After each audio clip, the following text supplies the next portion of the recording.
ليفربول وارسنال لعبوا واحد من احلى ماتشات الموسم. دايما في انجلترا كده لما تيجي تتكلم عن فرقتك هتلعب ماتشات ايه بره ارضها، بيتقال مثلا هتلعب ضد ارسنال بره ارضك، او مانشستر يونايتد بره ارضك، او تشيلسي بره ارضك، وهكذا.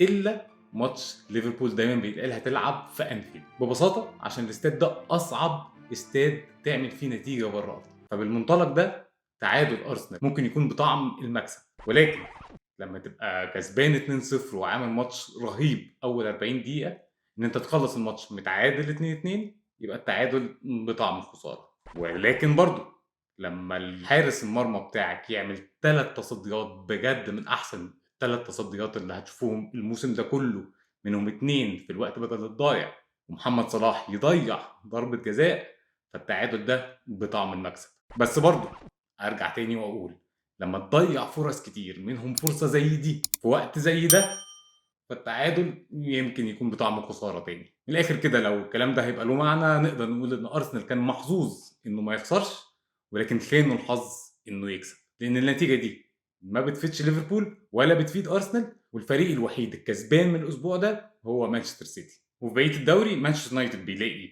هداف جديد، وتشيلسي شكله كده هيصارع الهبوط. بجد ماتش ليفربول وارسنال كان فيه كل حاجه، وكان فيه حاجات كتير عمرنا ما شفناها قبل كده، لدرجه ان ما بين الشوطين حكم الرايه ضرب روبرتسون بكوعه في دقنه، وفي الاخر روبرتسون هو اللي خد انذار. لو جيت اتكلم على ليفربول لازم نبص على الاسبوع اللي فات وكلوب عمل ايه في الاسبوع اللي فات ده، لان في رايي كلوب غلط غلطه كبيره جدا. كلوب كان قدامه 3 ماتشات بصراحه صعبين جدا. كان قدامه مانشستر سيتي وتشيلسي بره ارضه، وارسنال على ارضه. اتكلمت انا في الحلقه اللي فاتت عن قد ايه ليفربول فرقتين مختلفين جوه وبره ارضه، ازاي هو فرقه كويسه جدا وبتعمل نتائج كويسه جدا على ارضها، ولكن بره ارضه فرقه سيئه جدا. ولكن تشيلسي فريق اسوأ، فكان لازم كلوب يحاول يكسب ماتش تشيلسي لو عايز يجمع نقط يحاول ينافس بيها على المراكز الاربعه الاولى. كلوب جه بعد ما خسر قدام مانشستر سيتي 4-1 قام مريح 6 لعيبه في ماتش تشيلسي، وده يقول لنا هو كان بيفكر ازاي في ماتش ارسنال ده. كلوب ما كانش بيفكر يجمع نقط، ولكن كان بيفكر ازاي يكسب فرقه بتنافس الدوري على ارضه. فاللي حصل انه لعب ماتش سيء جدا قدام تشيلسي، وبجد تشيلسي فريق سيء سيء اسوأ من ليفربول بكتير، وقام واخد نقطه واحده من الماتش ده. وبعدين في ماتش ارسنال لعب ماتش رائع، واللعيبه بقى مستريحه كده وما لعبتش بقى لها اسبوع في الشوط الثاني، ولكن برضه ما عرفش يكسب وخد نقطه واحده بس. ولكنه في رايي لو كان حاول يكسب تشيلسي كان على الاقل في ال3 ماتشات دول بدل ما خد نقطتين خد 3 او يمكن اكتر، وده اللي كان هيفيده في مشواره انه يحاول يرجع لمراكز دوري الابطال.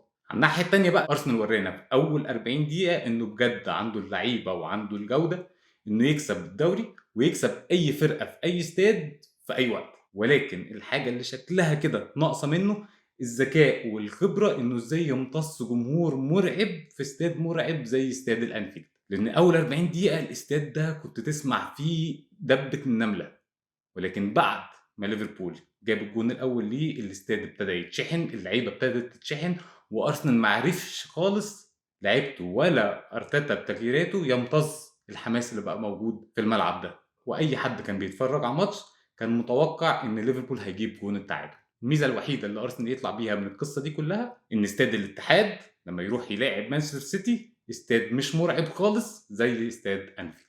في الماتش بقى ده 3 اجوان من ال4 كانوا اجوان متوقعه جدا.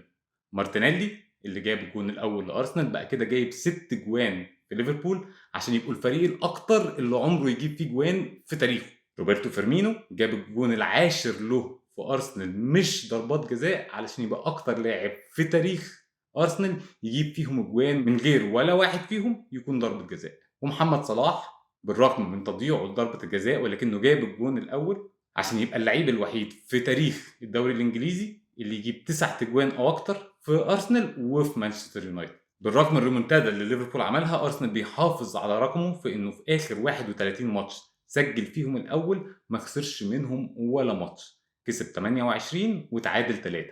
زي ما قلت في الاول انا مش عارف اقرر التعادل ده في مصلحه ارسنال ولا لا، وما تهيأليش هنعرف الا لما الموسم يخلص ونشوف ارسنال عمل ايه في الدوري. ولكن اللي اكيد ان النتيجه دي هتخلي ارسنال محتاج على الاقل يتعادل قدام مانشستر سيتي في الاتحاد، ودي الحاجه اللي في رايي صعبه جدا. لان مانشستر سيتي شكله ماشي زي القطر. مانشستر سيتي في اخر 8 ماتشات لعبها في كل البطولات كسب الثمانيه، جاب 31 جون، يعني تقريبا معدل 4 تجوان في الماتش، وما دخلش فيه الا 3 تجوان بس. طبعا كل الاجوان اللي جابها دي 3 ارباعها ايرلينج هالاند هو اللي حاططها. ايرلينج هالاند اللي في ماتش ساوثهامبتون جاب اجوان بنفس عدد التمريرات الصحيحه اللي عملها طول الماتش. ايرلينج هالاند جاب جونين وعمل تمريرتين بس في 90 دقيقه، عشان ياكد لنا 100% انه ملوش اي دور في هجمه مانشستر سيتي الا انه يجيب اجوان بالهبل. المهم بقى ان هالاند بعد ما وصل ان هو بقى اسرع لاعب في تاريخ دوري الابطال يوصل ل 30 جون وعملهم في 25 ماتش، بقى برضه اسرع لاعب في تاريخ دوري انجلترا يوصل في 30 جون في الموسم وعملهم في 27 ماتش بس. في تاريخ بقى كل فرق الدوري بتوع الدوري الانجليزي، هالاند بقى في المركز الاول من عدد الاجوان اللي يجيبها لهم في موسم واحد في كل البطولات على بعض. هالاند بقى في المركز الاول بالتساوي مع محمد صلاح لليفربول وفان نيستلروي لمانشستر يونايتد ب 44 جون في كل البطولات في الموسم. ولكن هالاند لسه فاضل له على الاقل 14 ماتش كمان. رهيب. نروح بقى لتشيلسي، وفاكرين لما قلت لكم ان هالاند جايب 30 جون في 27 ماتش؟ تشيلسي كله كنادي على بعضه كده لعب 30 ماتش في الدوري وجاب 29 جون بس، يعني اقل من هالاند لوحده. تشيلسي ماشي في سلسله عك مش عاديه، وبعد ما معينين فرانك لامبرت تاني وبقى التالت مدرب ليهم الموسم ده، بس بيكملوا برضه سلسله خسائرهم عشان يبقوا في اخر 23 ماتش لعبوهم كسبوا 3 بس. وبجد مش هتفاجئ خالص لو في اخر كام اسبوع في الدوري تشيلسي ابتدى يصارع الهبوط. مانشستر يونايتد بقى بيواصل اكتساحه لما بيبقى متقدم ما بين الشوطين. مانشستر يونايتد كده بقاله 129 ماتش ورا بعض لما بيبقى كسبان من بين الشوطين ما بيخسرش، وفجأة كده بقى عنده هداف جديد سكوت ماكتوميني لاعب خط الوسط بتاع مانشستر يونايتد، جايب لمانشستر يونايتد ومنتخب اسكتلندا في اخر ماتشات لعبهم 5 تجوان، وده نفس عدد الاجوان اللي جابها لهم في ال 106 ماتش اللي قبل كده. شكلها كده بعد تعادل ارسنال مع ليفربول ان الدوري هيتحدد في ماتش مانشستر سيتي وارسنال في استاد الاتحاد. ربنا يكون في عوني ويديني الصحة، واشوفكم الحلقة الجاية.